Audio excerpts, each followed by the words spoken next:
The other thing is in the head, Hmm.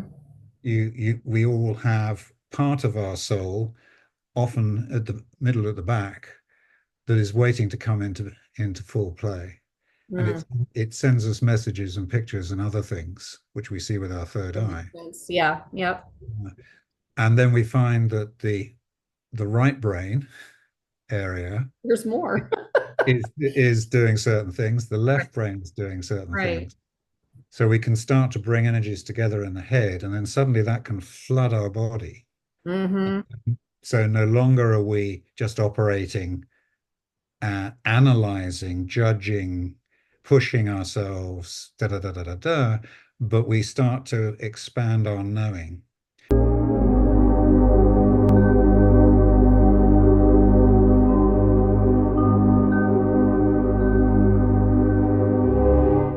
Hey everyone, I'm Rena, and welcome to the Awakening Soul Divinity podcast. And I'd like to welcome Clive Digby-Jones to the podcast. So glad you're here, Clive. Thank you. I know this is going to be an interesting conversation from the last time we spoke. So we're going to do this a little bit differently than my usual lineup of questions. So what I'm going to do is I'm going to start out with, please tell us if you had any significant personal trauma that became the catalyst for your healing and the work you do. And go right in. Yes. It it was when I was 50 that I discovered that I'd had a near-death experience when I was 18 months old. Up to that time, I was a sort of slightly weird dude, um, Aren't we with all? where I seemed to know that things were going to happen from a very young age. As a small child, I would say, "Why is so and so going to die in 3 years' time?" Okay. Which freaked out the family and was not an easy question for anybody to answer. So, and I had noticed in my teenage years and then growing up that I could sense energy, is my best way of putting it. I could sense things in people. I could sense things that were going to happen. So let me ask you real quick. Do you think that these abilities or gifts came to you because of the near-death experience or because that's how you came onto the planet? I think it's a combination Mm. I've discovered since of my soul's history, Okay. several iterations, and meeting my now life partner of 33 years, Dr. Eileen Watkins Seymour, when she did work with me, which opened me up to understanding my whole self, really. But if I go back to the point when I was 50 years old, we were driving in France. Eileen was driving. I was idly looking at the road in front. And as you may know, if you've visited France, there are all these roads with these huge trees on either side. Mm. Uh, and you drive along mile after mile after mile with light shining onto the road. Yeah, that's right. Well, I was looking idly at the road in front of the car about 20 feet out, and it was all streaming towards me.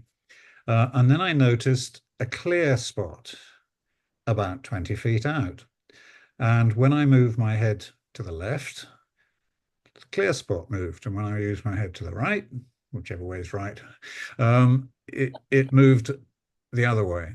So Eileen, I said, there's a clear spot out in front. Now, I had been living with Eileen for a number of years, and I'd experienced her work of helping people find missing energy in them. We'll leave it at that for the moment. So Can when I, she, can I interrupt you on the clear yeah, spot? Can you kind of give an idea of what that looked like for us? Because I'm not sure. Like when you say clear spot, to me it could be yeah. anything. What does So that look like to so you? the road was blurry, streaming towards the car, Right. and right in the middle of it, about 20 feet out, was I could clearly see not a streaming road, but the road I could clearly see, and it didn't move. So there Oh, was wow. something Okay. out in front of my body. So Eileen, being Eileen, immediately started a session on me. She said, "Close your outer eyes, Clive, and open your inner eyes," which is meaningful in my world, and say hello to the clear patch, as one would. Hmm. So, hello, clear patch. At that moment, I experienced being pulled out of my body from my throat. Hmm.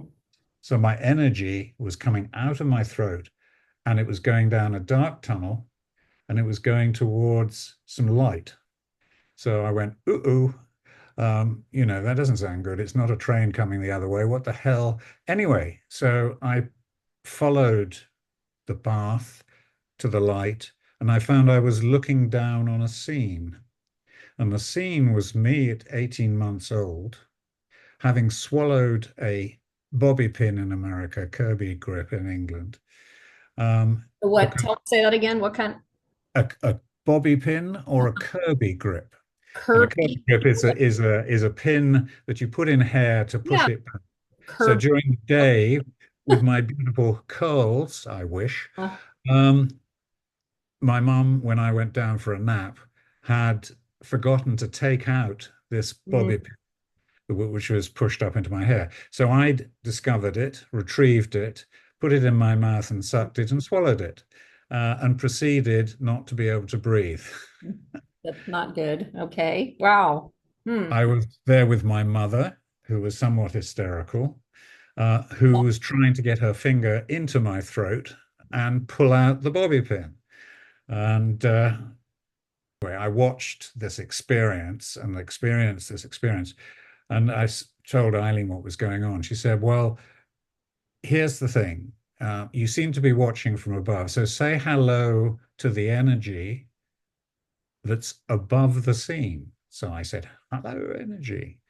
And sure enough, this was part of my soul energy that at uh, 18 months old had left my body and had stayed out.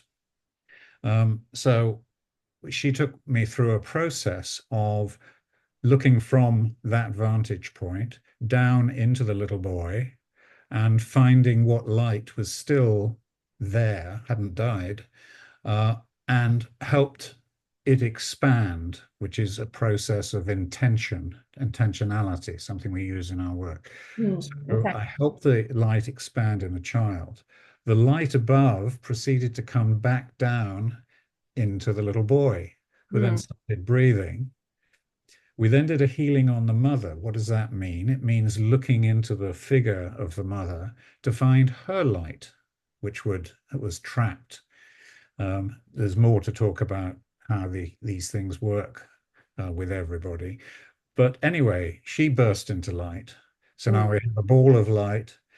We then looked into the light, into the room, very clear room that I had not seen or remembered, that I'm aware of anyway. And we found the light in that, and that burst into light. So now there's a ball of light which actually heads up, comes along the tunnel, it comes into my throat. Hmm. I'm coughing and gagging and, you know, almost, throwing up with the feeling of it. And then suddenly it all relaxes. Hmm. And I'd always wanted to have a singing voice and had never been able to hold a tune. And here was in my physical 50-year-old body, this total relaxation and a feeling of light expanding and spreading out of my body. I get on the phone to my mother when we reach our destination, and I say, "Mom, what happened to me when I was 18 months old? Did I nearly die?" It's a Sorry. response. That's very English. It is very English. She's like a dowager duchess. Yeah. Um, anyway, she said, "Well, you were fine in the end." She had never told anybody. She'd not told my father. She'd not told the doctor. She'd not told anybody. So I did not have it in my consciousness as this had happened. But what it does is it describes how a near-death experience energy can go out of body. When I was 3 years old, my mother had owned up to her doctor, that my father was not performing in bed, was sleeping in another room. I, as a small child, would crawl into bed with her, 2 years old onwards, and everything else, and hug and cuddle and everything else. And she, God bless her, was turned on by this. And I'm sure your viewers won't mind me saying she used me as a sex toy. Okay, so my Well, mother was a sure, person there are who people out did there own up to things. Yeah, I yeah, mean, they're out there who are listening who have experienced something like this, and maybe this will help them, whatever yeah, you yeah. share. So, I'm no longer shy about it. Um, the the effect was that she took pills from the doctor, locked the door so that I couldn't come into the room. And so for 3, 4, 5 nights, I screamed at the age of 3. And I had this experience of being out of body. So from 18 months, I'd gone out of body, and this was amplified at age 3. Then, God bless them, my father was a secret drinker, and I was sent away to a boarding school, which was customary for my social, group and upbringing. And I was sent away to my father's preparatory school.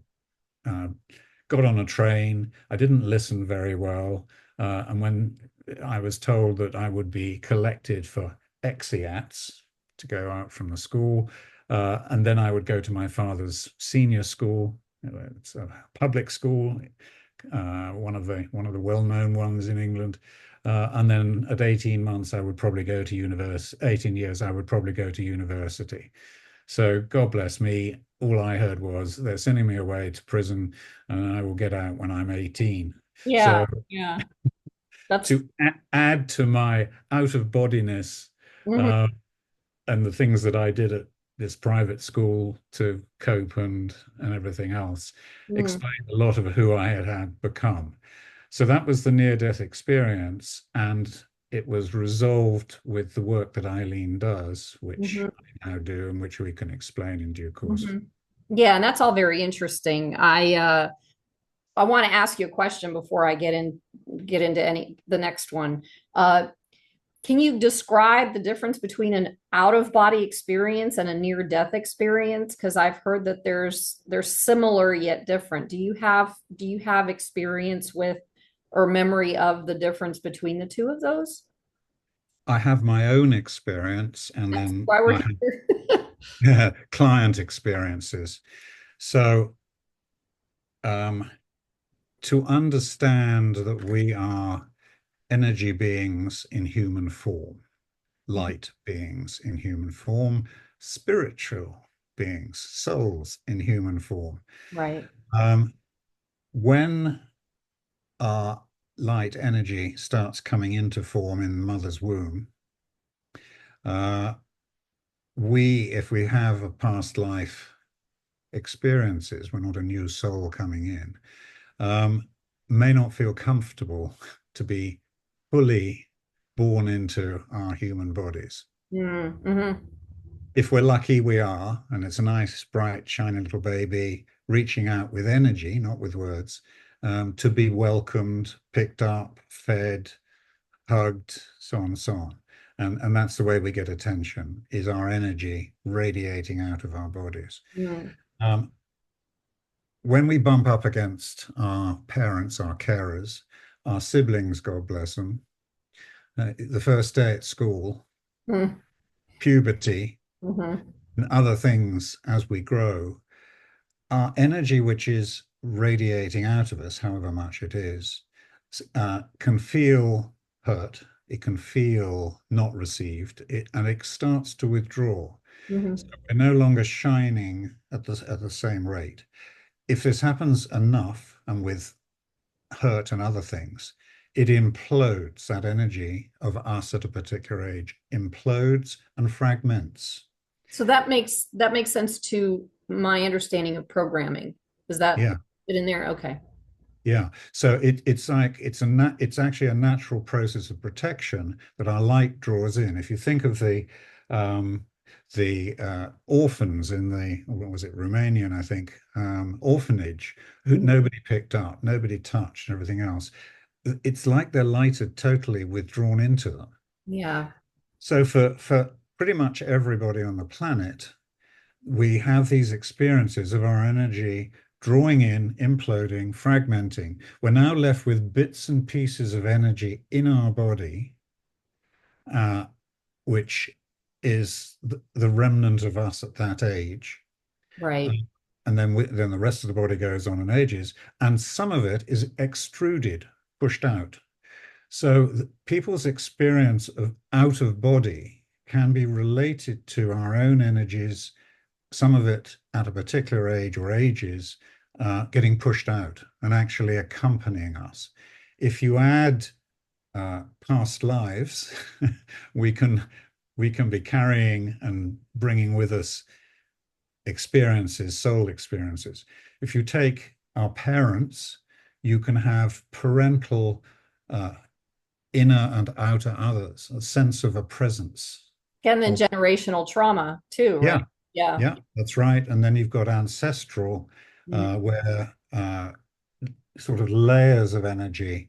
I could talk about the lady who had a precancerous situation in her throat, and when she looked in, she found her mother's energy.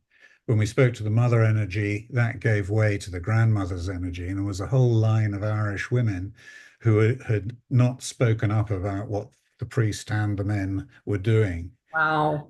And it's a process of them going and finding the first point of energy or light and bringing it through layer by layer, age by age, generation by generation, family member by family member, until the person receives all that light. And that takes away the symptom. So I kind of went a little bit beyond, but that was sort of out of body. The Mhm. near-death experience, uh, essentially, we and usually it's colored by our faith system, our belief systems, but we end up being in contact with the universe in such a way that we experience things. And if we're brought back into body, then we bring with us um, kinds of experiences of the supernatural, of the fifth dimension, of God, of whatever we choose to call it. So I Yeah. think so a near-death experience is something which damn near takes us off, Yeah. and therefore we have experience, and then we come back. Um, and then the outer body experience is part of our energy is not fully integrated in our body, and that's the work that we do, is to help people Okay. find those pieces of energy in different dimensions and bring them in. That's interesting because I watched some videos on near death experiences and out of body experiences, and some people intentionally though will go into an out of body experience so they can gain knowledge from another place. So this is more what you're talking about is more in the realm of the healing work from the trauma rather than the intentional going out of body and then coming back. Like some people have mastered that, and you can do that in this life. And then I I will be talking about the four stages of personal development. mm, And a lot of the models, particularly in the third stage of self-management, which we have bought into, and the experience of going through the different dimensions of us and the different dimensions is attractive. However, it means we are trying to get out of body, and interesting. that in fact there's a split when we are self-managing, self Okay. doing the rest of us. And so I would be proposing to you self-actualization, Mhm. which is inviting all these free floating energies and other things from different dimensions Okay. to roll up their non-existent sleeves Uh-huh. and come on in and radiate out through Right. us so that we are the light vehicle. Right, right. And we'll talk about that that piece of it, the self-actualization piece of it in a few minutes. But I just wanted to cover some other ground first before we get to that, because that's very interesting to me how you set that up when we talked about it. Yeah. So thank you for that. And then the next thing I'm interested in is that I recognize, and you've mentioned that you have a partner, Eileen, in the work that you do. And I want everyone to know that Clive and I have talked about planning a separate conversation at a later date to go deeper into the work that the two of them do together, bringing her on, which sounds very interesting and compelling. So, in this, and I'm going to also bring in the book since you haven't said anything about it. This looks like a good spot. So, this book they wrote, is this backwards? No. You can read it. Okay, great. Okay, so this book, The Missing Piece, and I love the idea that they said PEACE, because that's been a guideline for me for the last 5 years of finding that missing piece. I didn't do it the way he's going to explain it. However, I found my version of it, and he can and Clive, I want you to also explain that too, where people have gone through certain uh processes to do their work, but this kind of culminates it. It kind of brings things together to be able to pull that where, we've gone only so far, and then there's something that feels like it's still missing, or whatever missing. And what I'd like to talk about is the fact that this book was written in 2000 or published in 2003. And then Clive also has a, what did you call it? Clinical study. A clinical study that was done in 2018, 19, and 20, I believe, Yes. that he's also going to talk about. So in this process, can you please explain what you and Eileen, a little bit of what you guys do in the world with Okay. this? The first thing is on the cover of the book, you'll see uh, a diagram, which is the fifth dimension. Oh, okay. So you can see the light Mm-hmm. being drawn through. Yes. So this is an understanding of the light of the fifth dimension in a three-dimensional world. Mm-hmm. I could go on and on about that, but I won't. I know. That's a whole nother interview. The whole other interview. Whole other- So the, th I'm writing a third book. This was our first book. And what we wanted to do was to tell people what we're doing. Mhm. What is this thing? We've called it the Ravenscroft approach because we had a place in Ravenscroft Avenue in London, and Trevor Ravenscroft was an interesting guy, and there's a whole other story there. But anyway, so Lots of we stories. we want we were talking about, and this came from Eileen bringing to Europe effectively NLP, neuro linguistic programming. Mhm. And what that is, if you have a road traffic accident, six different people witness it, they're going to give you six different versions of what went on, because we store the world in our feelings, what we hear, what we say, kinesthetically, our senses essentially. We Mhm. store our world, and we are programmed. We program ourselves based on everything, all the input we've had from parents and everything else. And that would be why everyone has a different perspective on things. That's right. Yes. Yes. Okay. So um, I was introduced to Eileen because I was flying to Switzerland to help Merck Pharmaceutical Agricultural Division introduce a product into Russia. And that's a whole story of, my background and things. But Okay. I said to the colleague, I said, look, we help people invent new things.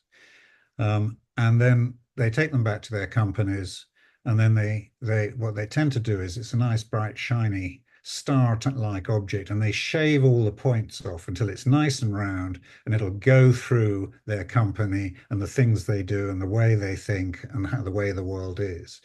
What we really need to do is to help people reinvent themselves so Mhm. that when they're going to have something new, they can do that. He said, well, I know this lady, and she's at the London Business School, and she's brought this program from America, and it's called NLP, Neuro Linguistic Programming, which is the way that we program ourselves. And if you can unscramble it, you can reprogram yourself. That was the basic idea. So I Right. did her 8-month program, and then I saw her as a psychotherapist for 3 sessions because my life was a mess. And I was, finishing my second marriage, et cetera, et cetera. Anyway, so the thing about this her approach that she'd brought from these developers in America was that she really went deeper with this work than anybody who she was training or who had trained her. And we called her work holistic NLP. Interesting. Um, and some guys who were studying NLP in America said, "We've discovered you do this holistic thing. How do we learn it?" And they said, "Well, we're the only people. We'll come and train you." So we went to California and so on and so on and so on. So the book was I interrupt you for designed. a second. Yeah, Can you give a time frame of when this was going on so people can see how long this has been around? yeah, right. So 2000, the NLP was developed in the late 70s. Eileen helped introduce it into Europe in early 80s. Wow. Um, and so, you know, we're up to 2003. She'd become a psychotherapist in 1993, Hmm. and then had developed her own approach. So by the time I came along and did the training, um, this was new news. And what she was doing was she was listening to people and the way they were talking, and she was noticing the areas around them, and she was noticing that people were seemed to be carrying energy selves. And so she went into to develop this process. So the book is designed as the first section, how do we do things? How do we actually help people look inside themselves? How do we help them find doorways to places, things floating around them, above them, below them, and so on and so on. The middle section is all about case studies. So in different areas, and it explains things that are deemed spiritual or deemed this or named that. And then the final is 20 exercises that you can do for yourself so that you can start to explore your own um, space, as it were. Hmm. Hmm. So I've started off going down a line, and I'm hoping I'm still answering what you, No, you you did. Yeah. I mean, uh, hang on just one second. Whoops. That's bad. Uh, I mean, this whole, okay. Yeah, you answered the question. I didn't want you to go too deep into it anyway because of our future experiences that we're about to encounter. yes. But the thing about it is that, and it's so interesting to have these kind of conversations because I know, and I've listened to other podcasts and I've learned about a little bit about NLP. I haven't heard it described uh, quite in this way before, and I've experienced it a little bit, but I've never really dove into it. And what's interesting to me is like some people who watch this stuff, so we're going to have people who are fully like, ooh, that'll be for me. Like when I did my healing process, I researched everything. I would go in to see what I thought would work for me, and I would go in and do the processes, and if they worked, I'd stick with it, or I'd put it in my toolbox and have it, just in case for later, right? And then the things that stopped working or didn't work, I kind of pushed off to the side and was like, okay, let's focus on this kind of thing. So there's going to be people out there who kind of do it the way I do it, or they're like, oh my gosh, this stuff you're talking about is woo woo. But back in the 70s and 80s, more or less people understood how this energy works. And although there have been people out in the world who have done healing work, what is the woman's name? I can't think of her name, the energy. I can't think of her name right now, but she was like one of the first pioneers of the woo woo piece that talked about the energy. She said energy is everything.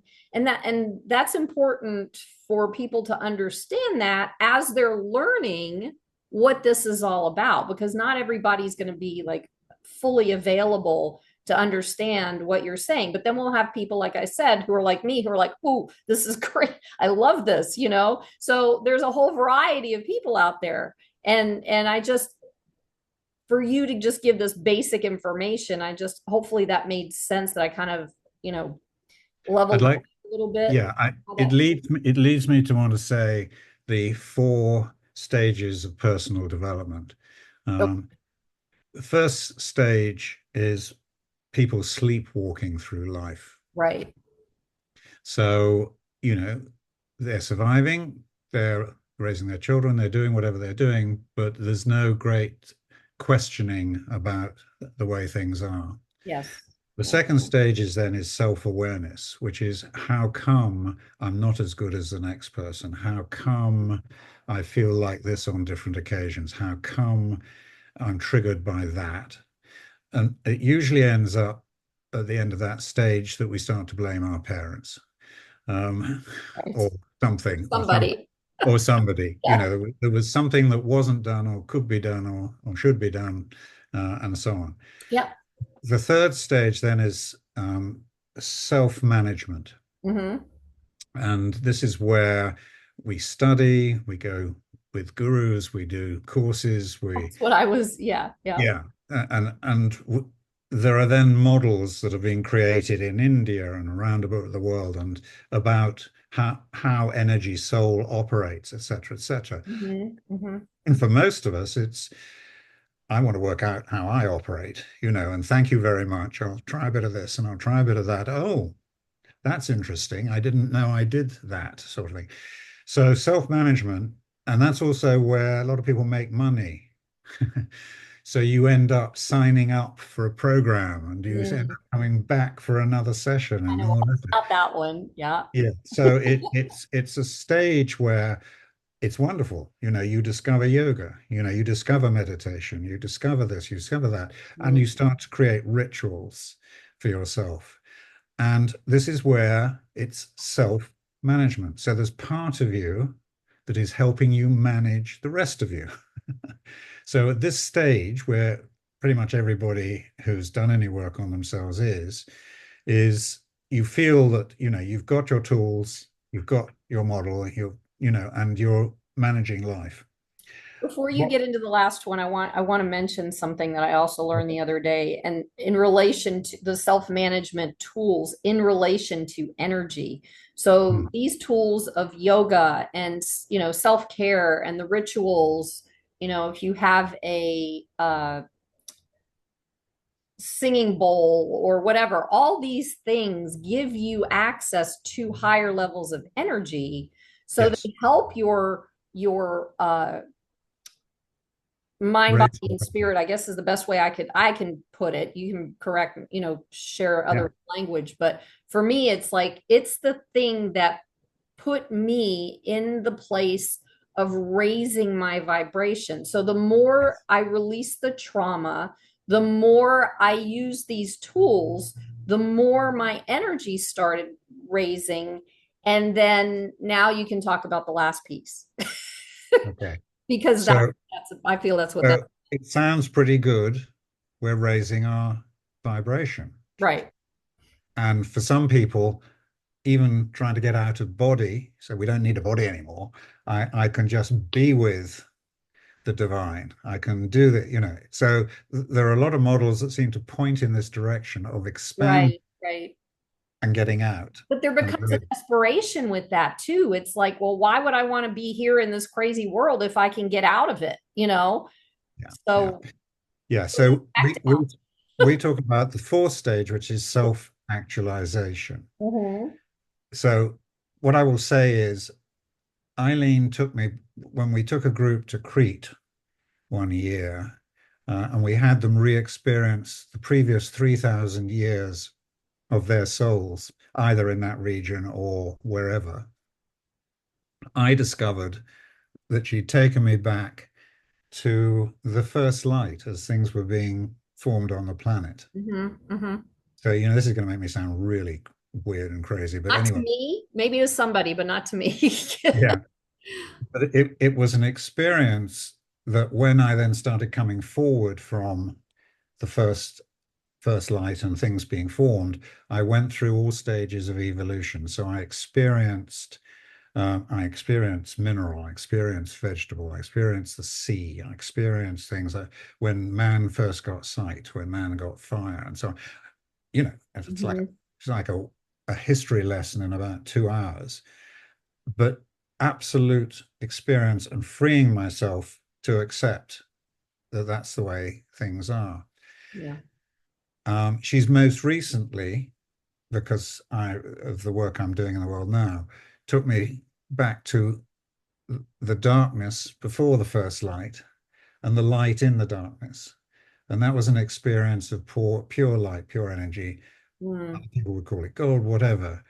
We brought that energy through into my body, the light, understanding the protective nature and the way things were. So there's some cognitive stuff. And I was shaken, literally, as I was sitting in a rocking chair. I was shaken by this light coming through. mm. Um, and then Eileen and I said to the light that had now arrived and was sort of here, what's your purpose for being here? And it said, to be a light unto the world. And Hmm. I said, the last guy who said that, he didn't end too well. Right. Should I believe this one or not? So, so the whole point is there's some things that one can experience. The basis of the psycho-spiritual integration work. So this is what's in the book and what we've done the clinical study on now, is it's what if we are meant to gather, not just raise our energy and expand our radiance, etc., but what if we were to gather all of the light that is accessible to us and we were to bring it into our bodies and radiate it out and then be with people in a very different way. So the bottom line on what we're talking about is, as I watch you, you show me doorways to where you are holding energy. So you showed me this area as you've been talking, and you showed me some other things that are up and out of you. Let's make this clear. I haven't been physically showing him these doorways. He is seeing these doorways, right? Okay. Absolutely right. So tell me, I mean, this might be an interesting thing to let, and we'll Yeah. come back to this, but uh, for people to understand what you're saying, go a little bit deeper into that with what you're Yeah. seeing, and maybe we can kind of see where So that's people walking around the planet are walking around with less than all of themselves Mhm. is the point, less than all of their energy. Yeah, So we ask a question of a person or a group. If 10 out of 10 is being fully present, how present are you on average? should I Um, answer that? well, you Should can I? do it in a second. So Okay. some people will say, well, some days I'm an 8, I'm 80% here. Um, some days I'm a 2, some days I'm a 5, Mhm. which means I have a foot on the brake and a foot on the accelerator and I'm spinning my wheels. But anyway, um, but people can have a sense of an average. Let's say somebody says, well, you know, I'm sort of 6 out of 10. If I average it out, I'm 60% here. That means that 60% of my energy is trying to be 10 or 100%. So that's a struggle. So Mhm. people are walking around the planet struggling. Now, the energy that gets separated and held back is where we experience symptoms. And what we tend to do with self-management and everything else is we manage the symptoms. We take Right. pills, we do exercise, we do whatever to manage. What we're saying to people is, wouldn't it be neat if you could find the energies that are stuck in your body, the energies that are floating around attached to your bodies, and the ones that are way up, way down below your feet, way out back in past lives and other things, and way out front as your future self. I would introduce everybody to their future self, the one we run to keep up with, the one that we Mm-hmm. envision uh, facing away from us usually. So we're behind it. It doesn't know we're there. It actually knows how to do things. So if you can find it, turn it round and Uh-huh. bring the energy back into yourself and it sits down in you and becomes part of you. Right. Suddenly you've got all the mechanisms. So what it is, this is a process of questioning whether you are all here. Some guys, I'm going to say, some wags will say, oh, I'm a 10 out of 10 all the time. You just watch me work. Da, da, da, da, da. I say to their partner, and I say to their children, and how present is he exactly? Uh-huh. Uh-huh. Oops, oops, oops, oops. Yeah, he drives himself and so on and so on, and drives himself into the ground, and so on and so on. So I'm using that about men, but it happens to women as well. So what we're really saying is taking a whole person is finding out how much of their energy is actually present and then finding what's missing. And so those voyages we take it off into different realms, the other things that we do are the source of bringing the energies in, embodying them fully and radiating them. And then we do tests with it. You know, bring everybody who's ever been unkind to you into, in your mind's eye, into the radiance that you now are creating and see what happens. And we learn how the world is working or not working terribly well. And we learn how we're walking around working on symptoms and not the source of the problem, the splitting and the this and that. So if we do that, we can be creating a world where people, you know, in their families, in their communities, in their nations and everything else, are no longer driven by, you know, those things that, you know, I just can't quite get to and deal with. Oh, well, I'll manage it. I'll take a pill. No, Right. no, no, no. What if you could find the source, Yeah. bring it, embody the energy?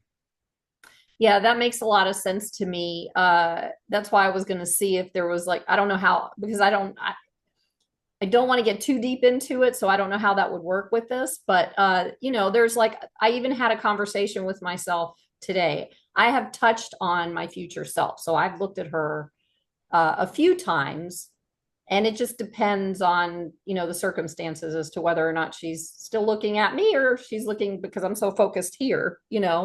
Then there's the piece of it where I've noticed that, like, I've got some stuff going on with my shoulders and my arm right now, and I don't take medications for anything. I use heating pads, I use all our alternative stuff. And this morning I asked again, like, I know there's a lesson in this. I know there's something that's happening here. The bottom line of it, what is it? And I still haven't quite grasped that sort of thing, or that piece of it. So I know I hear what you're saying, and I'm like, of course, my analytical brain starts to try and figure all this stuff out for myself. And it's interesting to me how one of the things I say all the time is we've been like programmed to be in this little bitty box, and we're bigger than that. Our energy's bigger than that. Everything's bigger than that. And for me, especially within the last few weeks since I've started working on this podcast, I can see a difference in how, like, the number, for example, it probably went in that 2 to the 5 to the whatever one, back up to 8, back up to the, now it's kind of floating with between like 6 and 8, or maybe even a little bit higher. When I'm doing this work, I'm higher than 8. So I hear what you're saying. I can see that. I've seen it in myself over like I said, over the past few weeks to a month. And it's very interesting. I'm curious to see where this is gonna like go. Is there like a piece of this you could share so people can understand what that looks like through me, or would that take too long? No, we can do that. So one of my gifts from my near-death experience was that I started being able to feel what other people were feeling in their body. Mm. The next thing was that Eileen said was stop being such a smart ass and ask them. You're trying to show off. Yeah. Um, so I've learned to invite people to find things. So if I were to say, you sounded like your score is a sort of around about a 7.5 or something or other at the moment. Is that It might be a little bit because higher. okay, Let's not talk about the pain piece of it, but in general, I feel like I'm more connected energetically with myself than I've ever been. So it could be a little bit higher than that, but okay. I'm not. Let's say 8.5. Okay. Yeah, okay, for now. Yeah. So put 8.5 in one of your hands and put 1.5 in the other hand. I'll put it in the one that hurts. Okay. So first thing is that we can very quickly gets you to identify younger and older, masculine and feminine energies, and so on, using hands. Okay. Uh, and so what I'll say to the one in the right hand is, what age are you? Are you current time, or are you older? Or are you what age are you? Quick answer. Uh, 10 popped in. Yeah, fabulous. And on the other hand, what age are you? Quick answer. 2 popped in. Yeah.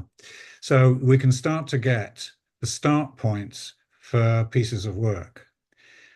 Then if I asked two to look behind her and look back right to birth, see what other ages she sees. If I were to ask 10 to do the same, Uh-huh. then it starts to show up ages that are interesting, where energies could have been set aside. And very often, as we start to explore, we find out, that there's an inner mom, or there's an inner dad, or there's whatever. And Yeah. those are made of their energy plus your energy. Sometimes it's all of one or all of the other. So then there needs to be a healing on a member of the family and free up the energy. Hmm. What you increasingly do is experience an increase in your light and energy. So you would be able to say after a session, yeah, actually, I discovered that I'm more like a six than an 8.5, Hmm. because Hmm. it's drawing me back. There's something drawing me back, and I've been sensing at the back of your head energy going Hmm. down into your shoulders. So Hmm. I would telling the audience, how clever I am. No, it's about how you very quickly learn to find out where these things. And the whole thing about the head and the body is there's a number of doorways into the body, and then there are a number of doorways in the head or into the head. And then when those have been explored, um, one can see how things, we would ask your future self to turn around and face you rather than heading out ahead of you all the time, and look behind you and see what's back there. So Hmm. not me doing it. It's your future self, and it's more reliable because it's got a perspective on the future and the past. And then we can start to find out. And then it may be that your shoulders are doorways, and that if you were to open up a doorway through your back or through your shoulders, that it would lead somewhere, and you'd find out something that is being carried. The other thing is, in the head, Hmm. we all have part of our soul, often at the middle at the back, that is waiting to come into full play. And Hmm. it sends us messages and pictures and other things which we see with our third That eye. makes sense. Yeah. Yep. And then we find that the right brain area There's more. is doing certain things, the left brain is doing certain Right. things. So we can start to bring energies together in the head, and then suddenly that can flood our body. Hmm. So no longer are we just operating, analyzing, judging, pushing ourselves, da da da da da da, but we start to expand our knowing. So there are different stages. The book sort of lays these things out, and how we help a person do it. The main thing for everybody is to understand that part of you is missing.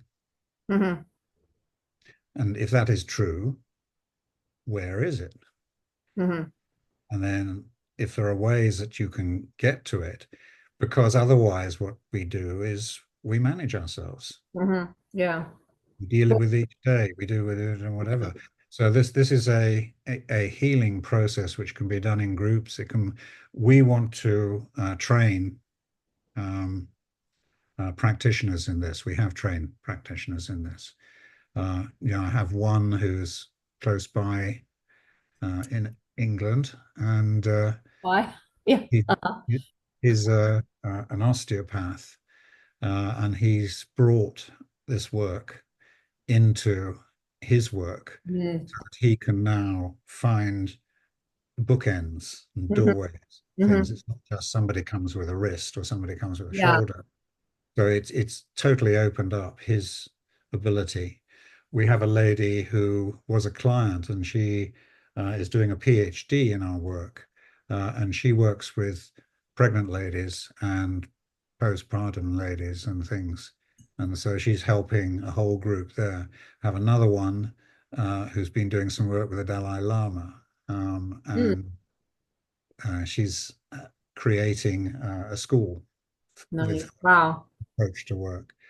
So I'm very interested in people in this community that you're creating, um, because they'll very quickly get a lot of this. And Hmm.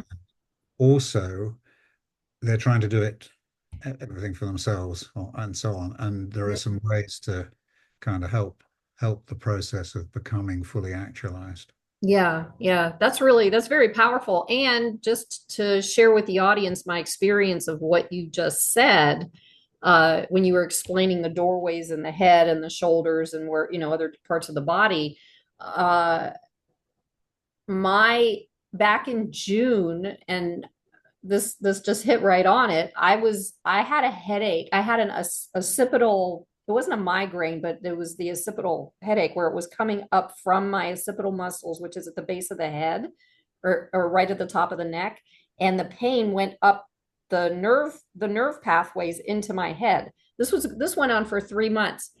This wasn't go the arm piece wasn't going on at that time. So I'm curious because once this stopped, this started. And I thought, or I'm still looking at the fact that it may have had, and this I want you to maybe expound on this a little bit if you can. I started going to a gym back in October of last year, 2023, and I was trying to get out of my, you know, depression, and all these things were going on, and it was with the military, so I was surrounded by veterans, so I have to make myself, oh, I can do this, I can do this. So I pushed myself and I pushed myself, and it's like now I have an impinged nerve, but I have also got this going on, and it's also coming down the brachial plexus, all this stuff is happening. And oh well, but here's the doorway. This was the initial doorway where it started, and now it created, once this went away, I don't know if I resolved something or whatever, it still comes back because of this.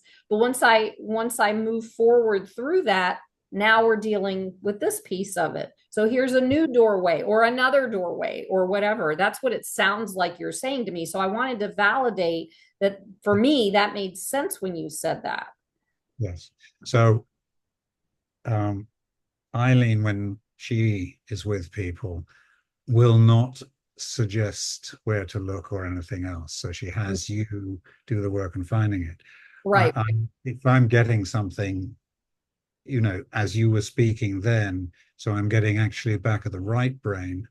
The left brain is also interesting, but at the back of the right brain with the left shoulder. So it's like that. That's what we would have you look at to see what is there. And Yeah. it's just a iterative process of finding little frozen energy pods, if you like. If you take your fist and you keep squeezing, eventually it goes numb. So if we've had an experience, it could be current, as in with the military and whatever that, may have been, you know, has brought out certain things, but very often it's something to go back to. And number two and number 10 would comment on that. Right. Right. Well, and that part's interesting too, because, the work that I've been doing over the past year since I started with that group is all related to clearing out military sexual trauma. It's Yeah. related to, excuse me, related to generational trauma. I was going through all my mother's and grandfather's documentation from World War II when they were living in Prague in 1938. My mother was 6 years old and World War II started, and they had to escape Prague and go to Israel. So I worked through a lot of that. Now I'm hearing there may be some little things still hanging on, because I also quite honestly, this is the part that really thrilled me. I'm weird about this stuff. I found some information of when my grandmother kept going, my mother's mother kept going to the doctor, and I have her symptoms listed out. And I'm like, oh, well, that makes sense. This makes sense. This makes sense. So I was able to analytically piece it out. But then I was like, well, maybe I opened some more stuff up by reading all of this. I don't know. That's my guess. But it's very interesting how, I don't know about the past life piece of it because I haven't really, I've delved in a little bit, but I've never really, it's easier to do it in this lifetime, so to speak. But it's very interesting how everything like hooks and relates to each other. It's like a puzzle, and I love puzzles. And so, It is, and it's this is what I encourage, and why we have the book, which has its 20 exercises you can do for yourself. But it's why I encourage people to look at things a different way, to look at mhm, the source, which is creating symptoms, and mhm, as opposed to looking at the symptoms and how do we manage those, and mhm. find out, and doorways with the source can often open up to family things, and you'll be laughing when you when you find out what you already know, because your Right, system, right, the right. whole thing is, for everybody listening, is Yeah. we all know this stuff, and we just have to It's just remembering it. remember it. Yeah. Right. We're remembering everything back on door. But that's interesting because, we've been taught and trained within our medical systems and within our educational systems and all this stuff that we are a uh, piece of machinery that has nothing to do with God or higher power, whatever you, great mystery. Let's go there. There's no connection within ourselves. No wonder we all feel so disconnected to everything, because we don't understand that the connection is there, but we were trained out of knowing what that was compared to indigenous people and, you know, uh, cultures that have had healing modalities for over 5 to 6,000 years that they're still using and they still work. But why are we having surgery and taking medications for things that we don't need that for? Which is one reason why I don't do medications, because they don't help me. They make me feel sicker, so it's like I'm not going there. But I We are we are gathering the clans, is what we we're doing. are. We are. That is absolutely correct. I would add the little piece that over the last year and a half, global wellness transformation is something I've been putting together. Yeah. That that has a hierarchy in it, the hierarchy of self, self-care, selfhood, and then making your mark or your legacy, and then finally being a change leader in the world. Yes, yes. And before So we get in, that's actually a question I want to ask you. So I want to stop you there because I want to make sure that we got that information that you were saying you guys did a process with people to in 2018, 19, and 20. What was again, I forgot the yeah, word. that was the clinical study. Yeah, So so go over we were, that and then we'll get into, well, I'd like to touch on when you're done going through the clinical study, if you could also kind of go over how you see the changes as to what's happening in the world right now related to why we need to do this work from the clinical study. Because I think once people hear about the clinical study, they may understand things a little bit better because we need to heal our nervous systems. We're shot. It's done. It's too much. yes. So back in 2018, we've offered a free 1 year um, clinical study. We were guided by some people who helped us construct the study, the questions we asked people, and we had them answer questions that we normally do about scoring one out of 10, your relationships with your children, your finances, your environment. So we had a number of things to ask people, but we spread it out to cover family histories Mhm. and ancestral things as well, to people being able to say, well, this is how my world is. And then we say, well, name the emotional goals for yourself at the end of this, how you would like to feel. So people, as opposed to saying, I want a new car or and I want to be able to afford this or anything else, they said, no, I want to feel peace. I want to feel satisfied. I want to feel recognized. I want to feel, and so we had those as goals, and then we helped them um, find out what their scores were against those things. And then they would do work individually with Eileen or Mhm. with me or with both of us. So one of the things that as an example, was there was a lady who had a 36-year clinical depression. Mm. And one of her friends had finished her work and got to her 100%, literally, in about 4 sessions. So we Mhm. estimated that people would take 6 to 8. And then we checked in with them before, at the end, and then some months later to see had the effects lasted. Anyway, she did 2 face-to-face pieces of work with me because she was gifted it by her friend, and then 4 sessions, which we did online. And she fairly quickly found that there were ages in her history, and the first one was 3 years old. Um, and the 3-year-old had never met the adult who's in her 60s. Mhm. So we introduced them Mhm. and then had them choose a place to go and sit and learn about each other. And that was under the this particular tree in their previous garden. She then found her 7-year-old. So as we were working through her issues and her life, her experience and marriages and this is and that's and everything else, the 7-year-old came up and we introduced the 7 to the 3 and to the 60-year-old one. And they went under this tree. And she's an author and she's written a poem about this. Mm. And her 13-year-old came into view. And her 13-year-old Of course. with not having anything to do with anything we were doing or anything else. Anyway, so anyway, she reluctantly joined the group. And what this lady said was, everything I experienced melted away. Mhm. And I got together these energies, and then the 3-year-old energy went into the 7. And then the 3 and 7 went into the 13.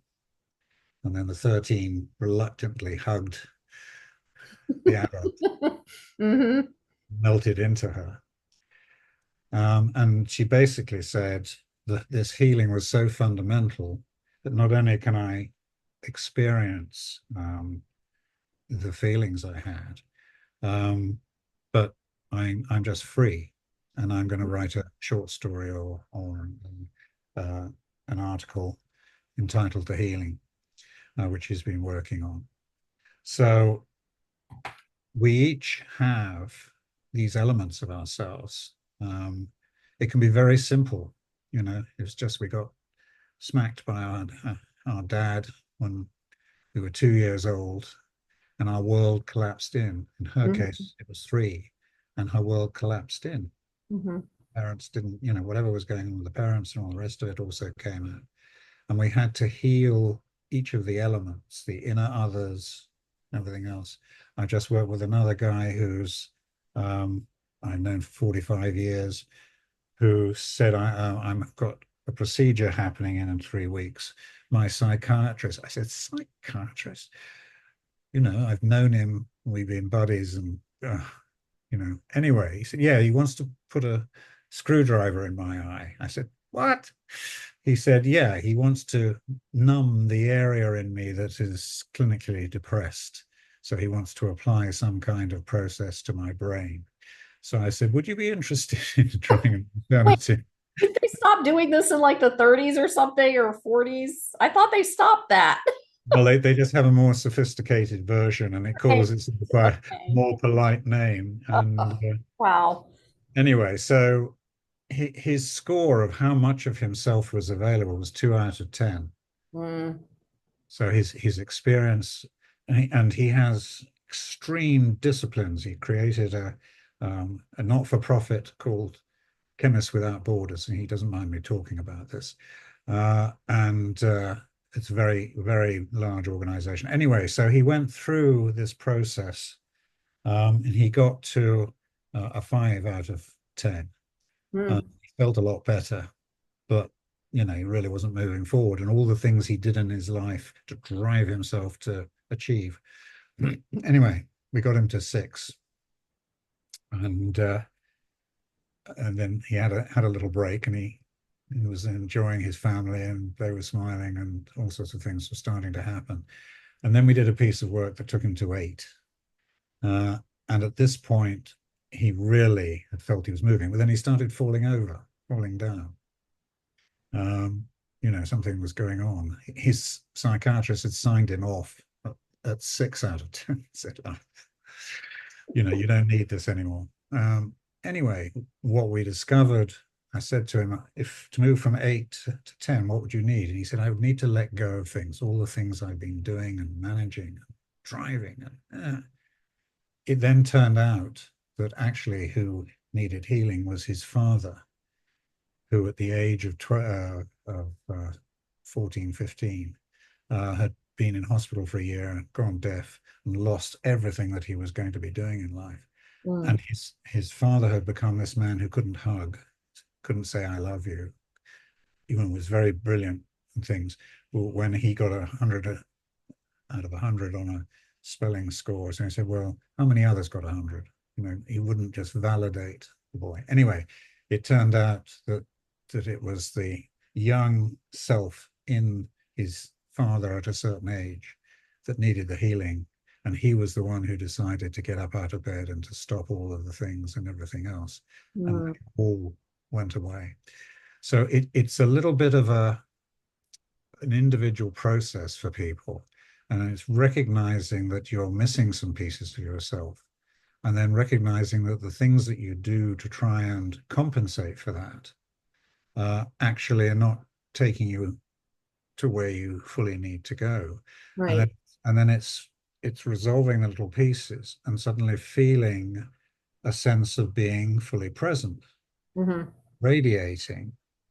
And if you walk into a room, there's a different reaction to you. Mm-hmm. Mm-hmm. And things, it triggers the law of attraction, the quantum Mm. law of Oh, attraction. I know what Uh, you mean. Yeah. Yep. People and things start coming and everything else. So I'm very interested in being part of a group who are interested in, their energy makeup. So Uh-huh. life won't make up and everything else, and are interested in finding the missing pieces so that they can be everything they're meant to be. And the final piece is I want us all to work together to save the world. Yeah. So let me ask, yes, yes, yes. So let me ask, and it's very interesting. I want to throw something out real quick, just as because I didn't do it with you, but I've done it and I know what it feels like is the integration of the child part coming in into the system. And mine went through EMDR. And I remember I actually had two. I had one with my 5-year-old little girl. And I remember I'm like going through the process and I'm bawling and, whatever. And she's just sitting there kind of watching me from here. And then I shut my eyes and I remember her literally the energy just moving into the side of my body. And then ever since that happened, that that was like it's not overwhelming. It's just like it was peaceful.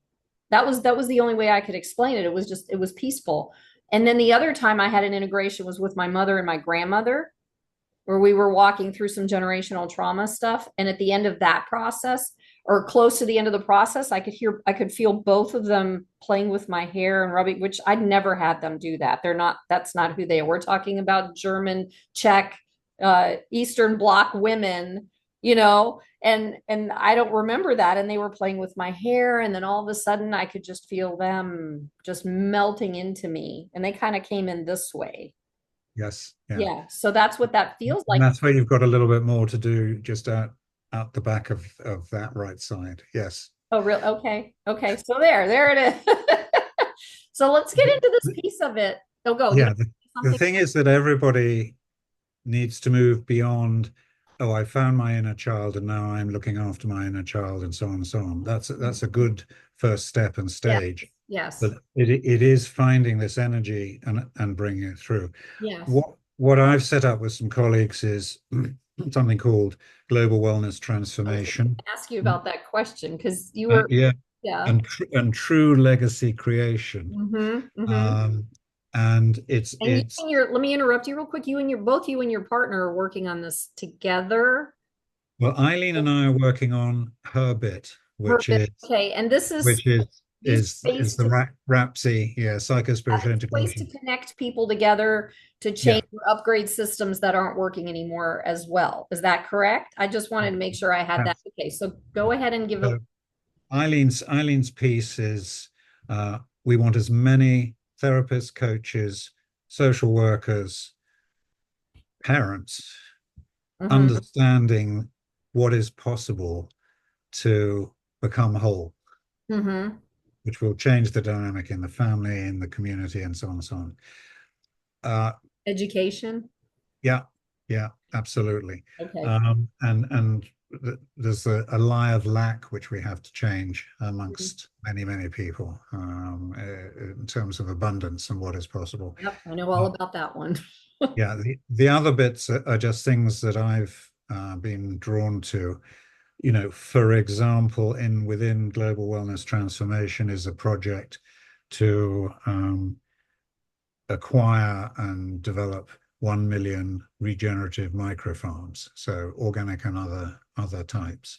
Mhm, To and part of that, we have a group of 10 people, which include soil regeneration, water regeneration, education, building homes out of hempcrete and other mhm, materials, and then the whole process of land acquisition and mhm, ownership and homes and a process where people can belong to a private member association, which then doesn't have to pay taxes in the same way that the mhm. system I works at knew the moment. this all was possible. And I keep feeling that it's coming up that most people just Oh don't yeah, aware. yeah. So Yeah. I've been working on this for about 18 months, and we get into a stage of global wellness transformation is GWT. Mhm.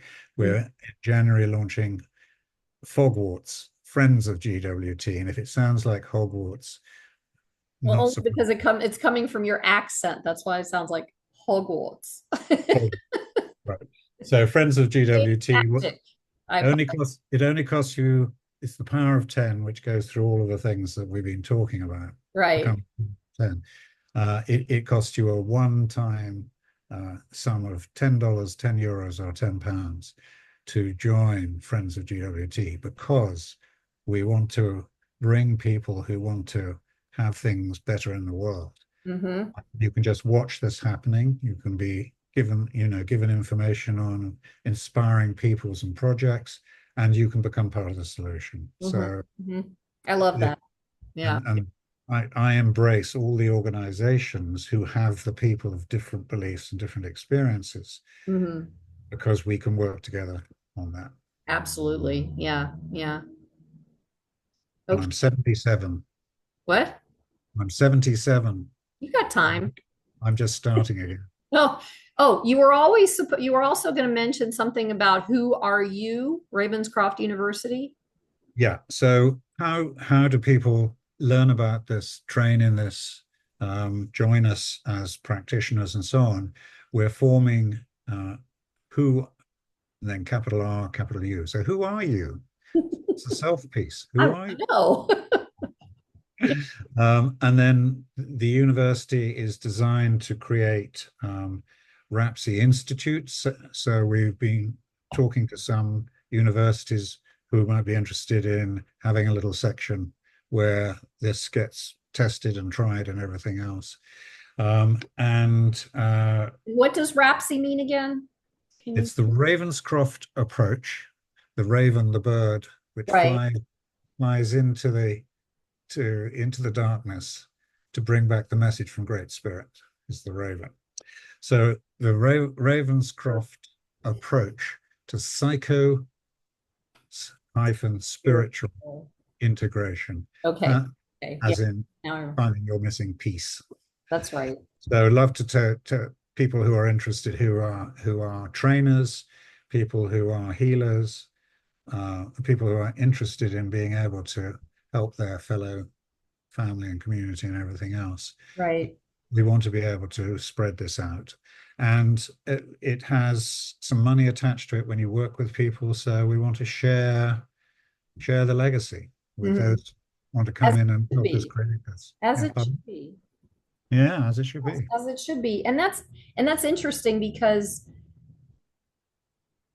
it's very, what I've noticed for myself, it's very difficult at best to be able to be a part of something like this. You can try, but I feel like once we do the work on ourselves, because we need to start here, then as we start to understand what the meaning is within ourselves, Yes. then we can, the light that we create, the energy that we create, that's what we can bring out into the world. Because you can't just jump out into the world and fight and say, oh, we need peace and we need that. And I'm angry, but I'm not peace, and all this stuff. It's not, it doesn't work that way. So to have something like this, in hearing you say this is huge. It's very important. So hopefully soon well, it starts picking up with everything and we get this going here. I don't know, what that means or anything yet. I'm sure not many of us do know what it means yet, but we're so good at coming up with doing things when we Yeah. need to do them. I see that in the world. And I think that this is very important when we want to contribute something of ourselves, but Yeah. understanding yourself is important too. Yeah. And I'm going to say again the word selfhood, because the world has been governed by manhood games, as in competition. Right, right. So the big principle is it doesn't matter what your gender Hmm. is selfhood, Hmm. being the best you can be, and whatever it is that your light is due to bring. So we can then encourage each other. We don't have to compete with each other. Absolutely. And then the resources can be spread, accordingly. Absolutely. And that's the balance of the divine masculine and divine feminine that we get to create on this planet again, you And know, the divine oneness. the divine oneness. That word always comes up. Okay, oneness.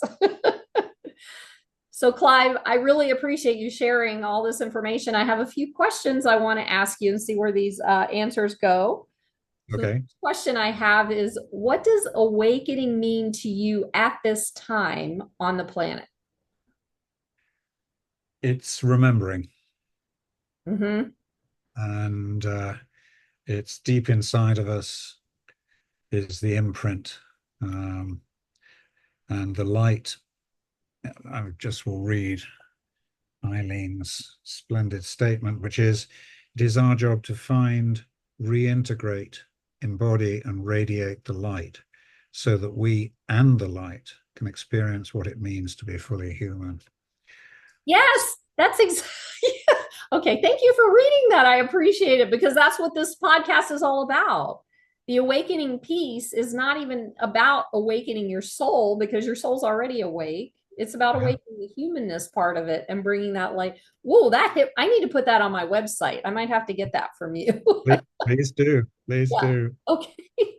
All right. The next question I have is, what is soul divinity to you?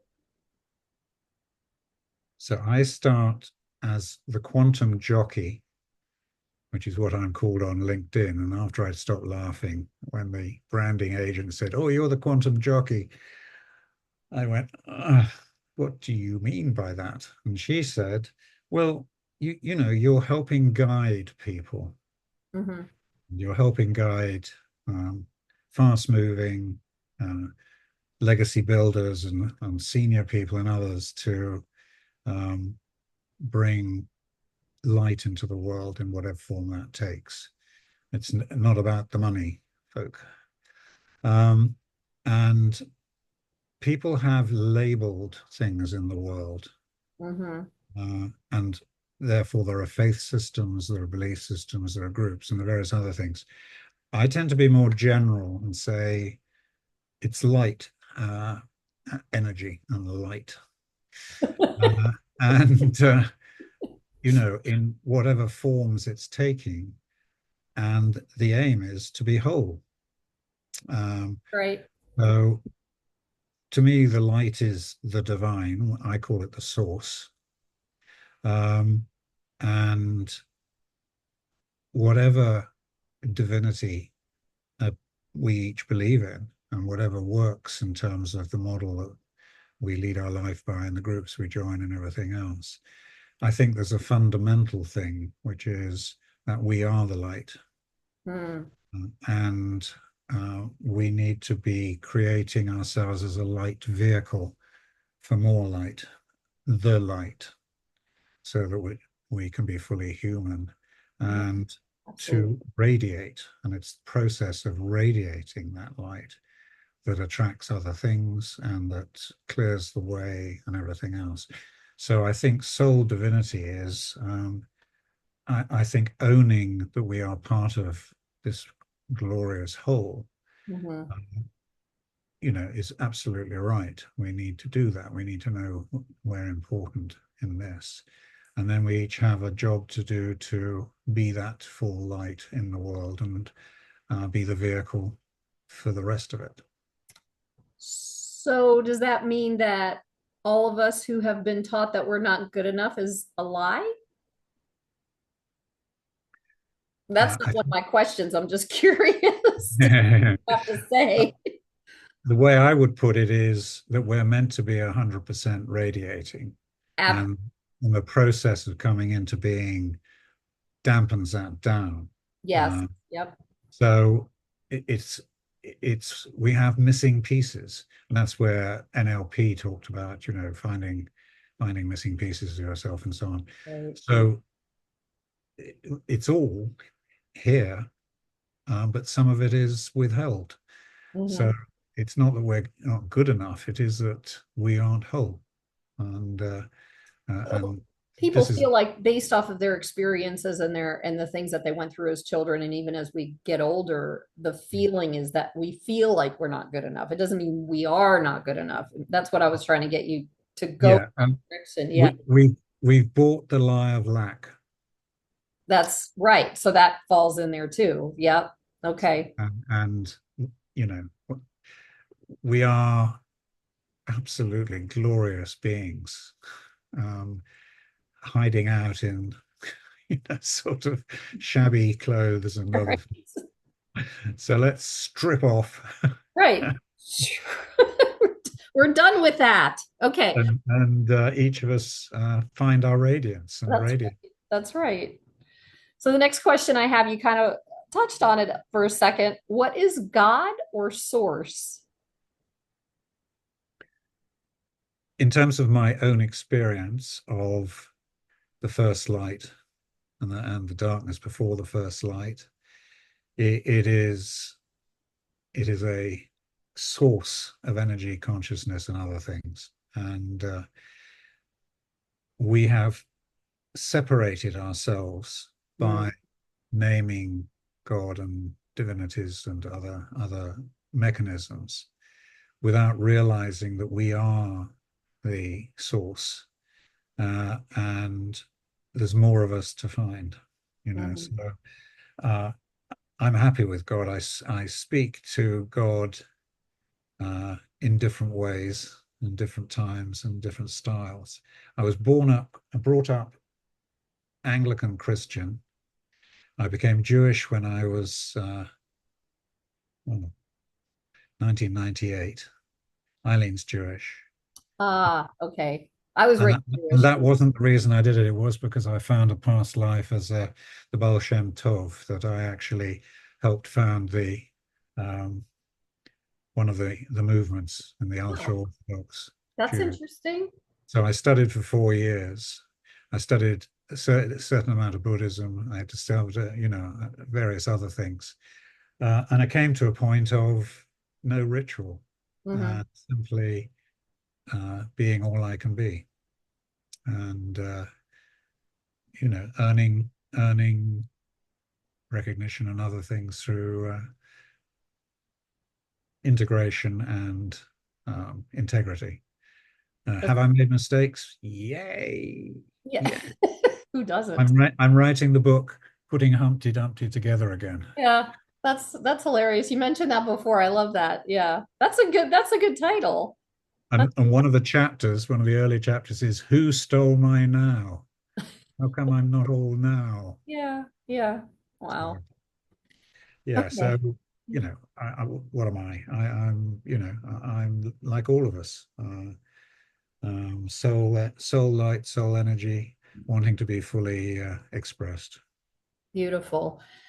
So the next last question, well, the last of these questions is what is unconditional love? Digby, our dog who lived for 12 years, taught us unconditional love, Eileen and I.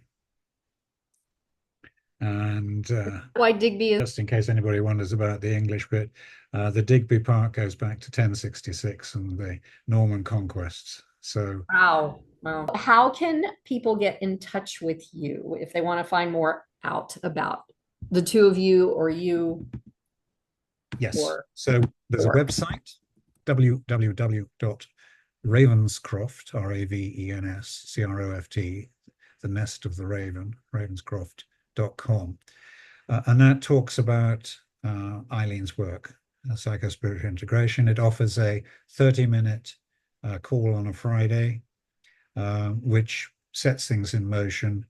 And within the website, there's testimonials and various other things. I have other things to send to people who want to dig deeper into the how. So the clinical study, obviously there's the book. We have some of those left and can mail them to you at a price.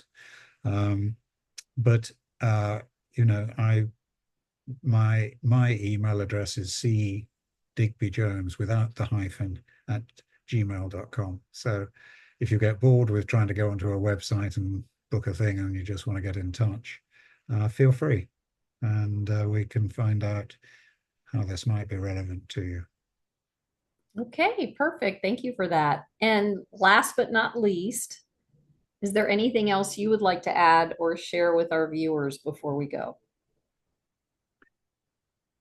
Really, thanks to you.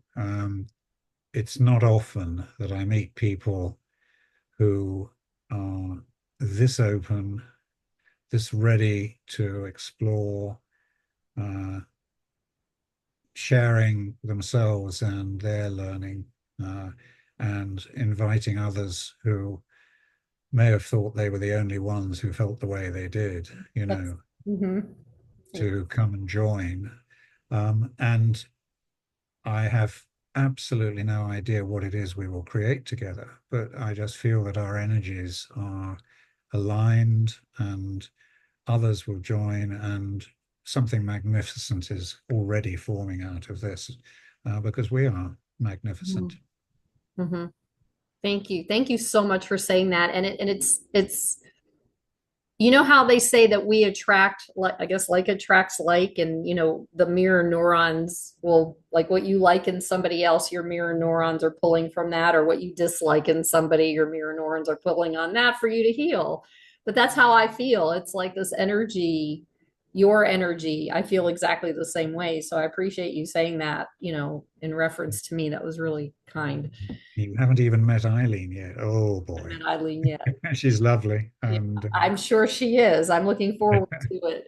So, yeah, yeah, so thank you again, Clive, for being on the show. I really appreciate you and the work that you all are doing together and in the world and with each other and bringing some light into the darkness or into the shadow. Some people don't like the word darkness, so I'll use the word shadow. But and yeah, I would add one thing, which is www.globalwellnesstransformation.com. okay, okay. That is where, if you have a passion to be part of the solution to Hmm our hmm needs, or you're just interested to be able to follow along with people who inspire you and projects that inspire you, then that website will be updated. But friends of GWT you will be invited to come join the party. And all this information that Clive has provided for the links and everything will be in the description below, so you'll be able to find that any as well. So yeah, so thank you, thank you, thank you, Clive. Thank you, viewers, for being here. Really appreciate this. And as we bring light into the world, we get to find the missing piece within ourselves and create that as light in the world. So thank you for being here on Awakening Soul Divinity. Take care. Thank you. Bye-bye. Bye bye.